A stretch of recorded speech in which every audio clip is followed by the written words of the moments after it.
Me da mucho gusto que esta noche me acompañe Héctor Vasconcelos. Él es presidente de la Comisión de Relaciones Exteriores en el Senado. Gracias por estar por acá, senador. Muy buenas noches. Gracias. ¿Cómo está? Me da gusto estar de nuevo en este programa. Es la primera vez que hago una entrevista para allá, para este lado. El lado estamos perfectos. Estamos perfectos. Lo que pasa es que te quería tener a mi izquierda.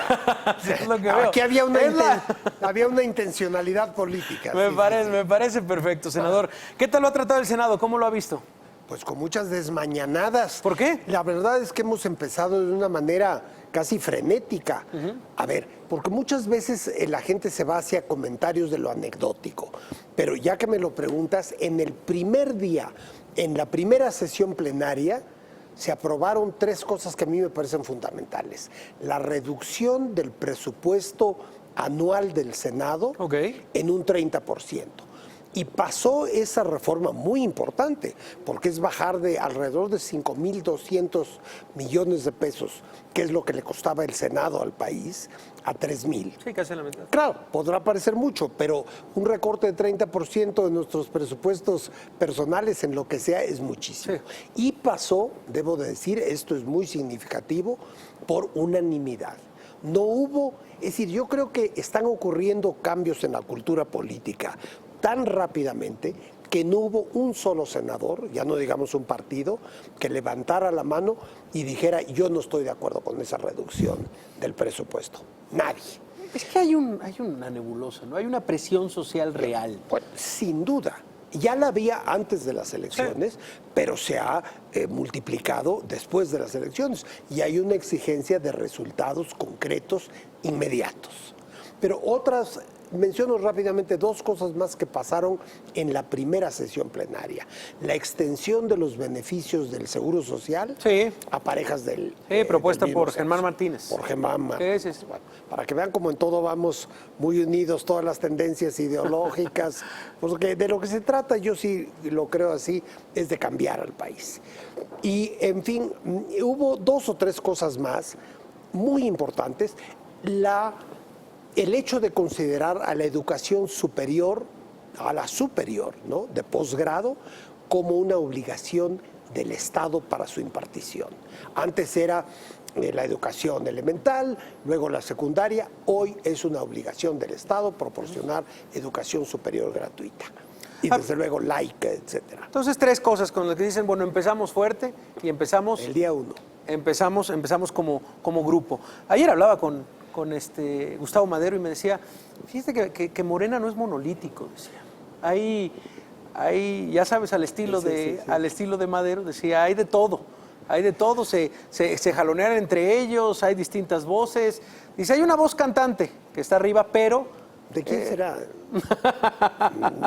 Pero decía, la verdad es que es diferente. Yo tengo puentes con Morena con algunas voces, con otras no, pero vaya, no hay una aplanadora, se puede decir. Pero es que esa es una de las características que hacen de Morena un partido y antes un movimiento extraordinarios, que hay muy diversas posturas, clases sociales, ideologías, posiciones, que diré, religiosas y arreligiosas, toda la gama, diría yo, de posiciones están representadas en alguna medida dentro de Morena. Eso lo hace un partido tan rico en posibilidades. A ver, escuchábamos, bueno, nos vamos a sus terrenos, que son el tema de las relaciones exteriores y específicamente, bueno, una semana importante. ¿Por qué? Bueno, pues porque ya se da una fecha, por lo menos, la última semana de noviembre para firmar el nuevo tratado comercial, el nuevo acuerdo, que ya pronto tendremos las siglas, por lo menos en español. Dicen que le dicen el AMEC, el Acuerdo México, Estados Unidos, Canadá, por lo menos es lo que usaba Baker. Pero bueno, escuchábamos voces como las de Miguel Ángel Mancera, senador, decir... no estoy de acuerdo con lo que se logró porque se hizo lo que quiso Trump. A ver, yo no comparto ese punto de vista en forma alguna. Empecemos por lo del nombre. Todavía no está decidido cómo se va a llamar. ¿Cómo te gustaría? El gobierno norteamericano, claro, tiene una propuesta en la que empiezan con el US de United States. En México estamos proponiendo que empiece con la M. Todavía no se ha decidido. ¿Cuál te gusta? No, yo no tengo en particular, bueno, yo sí creo que me gustaría que México estuviera primero, pero en fin, Eso es un punto que lo importante Que ya es lo sabremos, ya llegará. y claro, y lo importante es que estén resguardados los intereses y la soberanía de México. Y yo creo, hasta donde vamos en el análisis, que ese es el caso. Es un documento el que nos llegó y que se estuvo negociando hasta las altas horas del domingo pasado, un documento de 530 páginas. Y si uno toma todos los anexos en conjunto, son más de 6,000 hojas. Entonces, no es algo que se pueda valorar y analizar en detalle en Con unos tan poco cuantos días tiempo, o sí. semanas. Yo creo que van a pasar semanas. Y van a ir quizá saliendo meses. las letras chiquitas. Exactamente, que muchas veces son cruciales. Pero bueno, yo diría, una primera ventaja de que hayamos llegado hasta este punto es que los escenarios alternativos hubieran sido negativos para México. Yo creo que había cuando menos 3 escenarios posibles. Uno, que los Estados Unidos se salieran unilateralmente del tratado, que es algo que llegó a mencionar el presidente Trump durante su campaña. Otro escenario que estuvo muy cerca de ocurrir, a un pelo de ocurrir, es que nos hubiéramos tenido que conformar con un acuerdo bilateral. Y eso no es conveniente para México. A México, en términos generales, le conviene entrar en tratados o acuerdos multilaterales, porque es evidente que en un tratado bilateral la asimetría obvia entre los Estados Unidos y México se subraya. Entonces, ese escenario tampoco se dio. Finalmente tenemos un tratado trilateral con Canadá, que es lo que originalmente México deseaba y sigue deseando, y lo que le conviene a los intereses de México. Entonces, por ahí ya vamos ganando. Ahora, y yo creo que hubo un efecto inmediato también que es positivo para el país, que es la certidumbre. Durante meses, 17 meses hace que se viene negociando o renegociando este tratado, hubo una gran incertidumbre justamente respecto a con qué tipo de tratado íbamos a terminar. Hoy sabemos ya a qué familia de tratados corresponde el nuevo. Entonces, eso ha estabilizado la bolsa, de hecho ha ascendido, no dramáticamente, y yo creo que la razón de que los mercados no hayan respondido de una manera, digamos, eufórica, es que persisten dudas respecto a si los procesos legislativos de cada uno de los 3 Van a países permitir, claro. van a ratificar o no el tratado. Y por otro lado, nadie conoce, salvo los negociadores, el detalle. La otra cuestión que ha sido beneficiada ya directamente en unos cuantos días es el valor del peso. El peso, si uno compara el valor que tenía hoy con el del viernes pasado, es evidente que ha habido un incremento. Entonces, yo creo que ya podemos ver algunos resultados concretos positivos del tratado renegociado. Cuando Andrés Manuel López Obrador seguramente se reunió con usted y le preguntó cómo tratar a Donald Trump, ¿qué hacer con esa figura? ¿Qué le recomendó el senador Vasconcelos? A ver, en principio yo ante este tipo de preguntas suelo decir 2 cosas. Ya se lo contaré a mis nietos, que no tengo, por cierto. Por eso lo digo, porque no los tengo. Y por otra parte, cuando estoy de mejor humor, digo, ya lo contaré en mis memorias. No, pero hablando en serio, me recomendó desde hace mucho tiempo, desde antes de que iniciara formalmente la campaña en Estados Unidos, que teníamos que mantener un diálogo sumamente respetuoso, porque eventualmente nos íbamos a tener que sentar a la mesa a negociar no solo el TLC, sino toda la enorme gama de asuntos bilaterales. Entonces había que iniciar con un profundo respeto y además con este principio que tanto sostenemos nosotros de la no intervención en los asuntos internos de otros países. Esa fue la tónica básica y creo que está dando, al menos hasta el día de hoy, muy buenos resultados. Ya hace poquito más de 2 meses que ocurrieron las elecciones y pues una relación, me refiero a aquella entre el presidente Trump y el presidente electo, sobre la cual había predicciones de que posiblemente, casi ¿verdad? Complicadas, Casi sí. universales predicciones de que podía ser algo complicado, difícil, desafortunado, pues no ha sido el caso.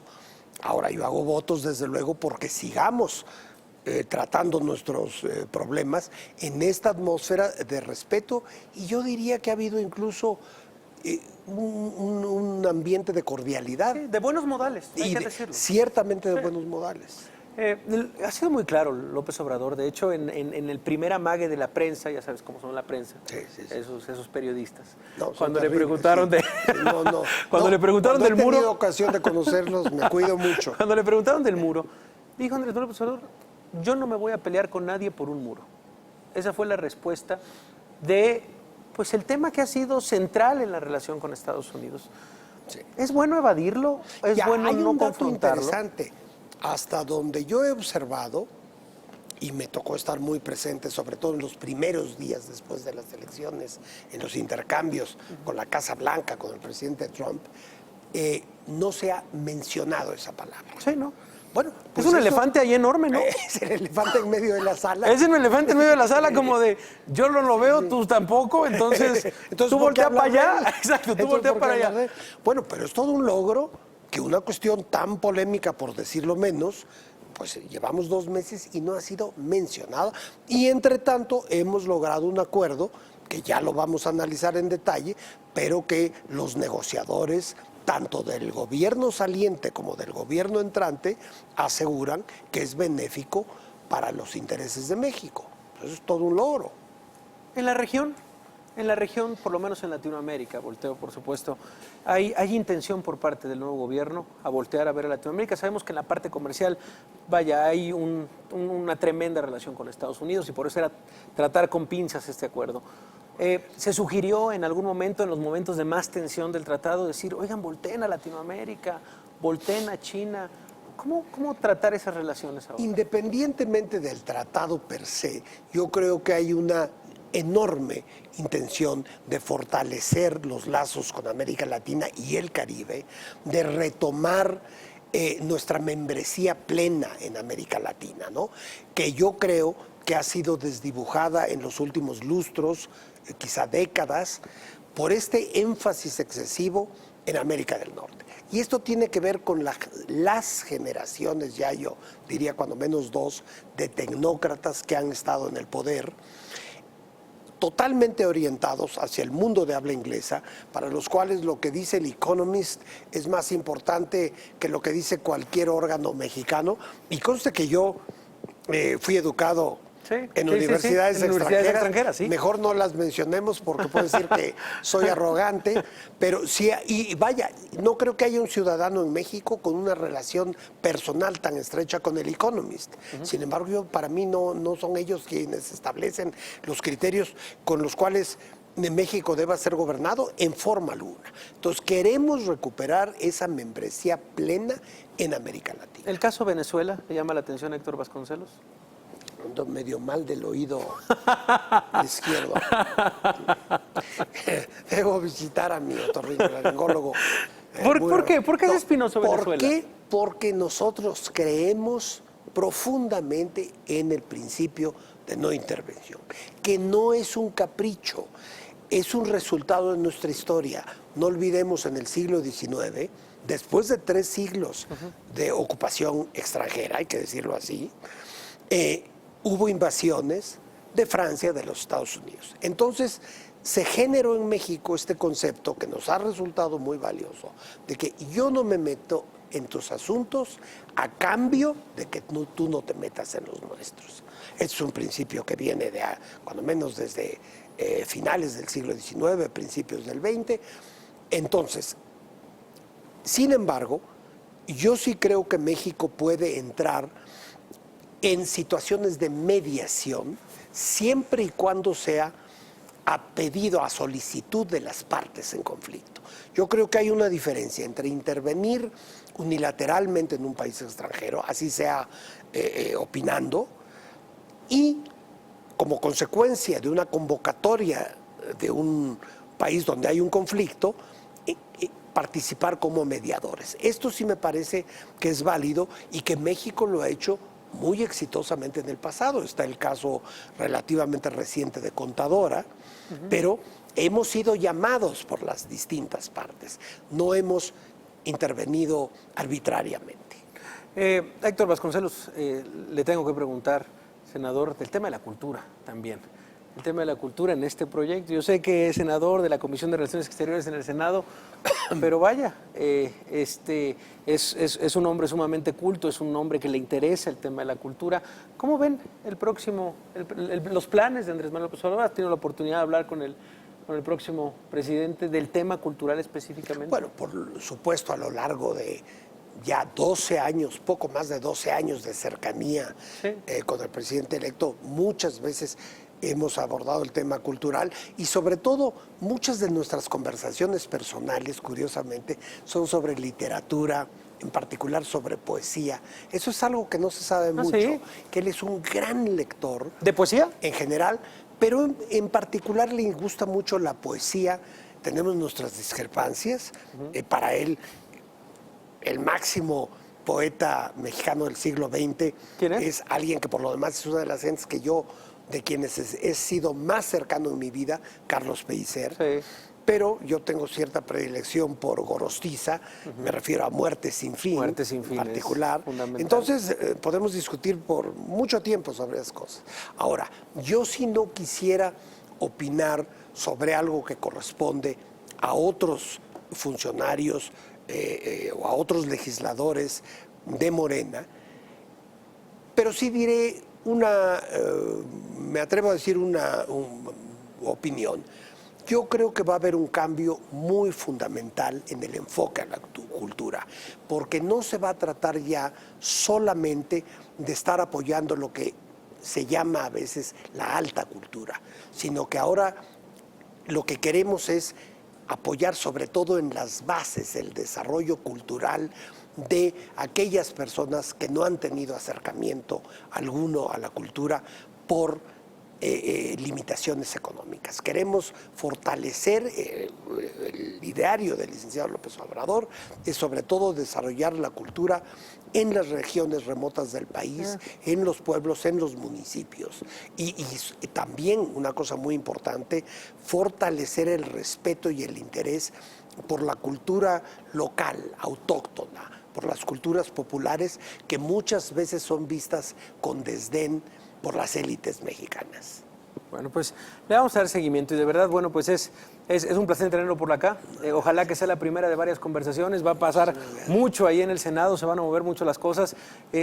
Si no me hacen preguntas que prefiera yo contestarle a mis nietos.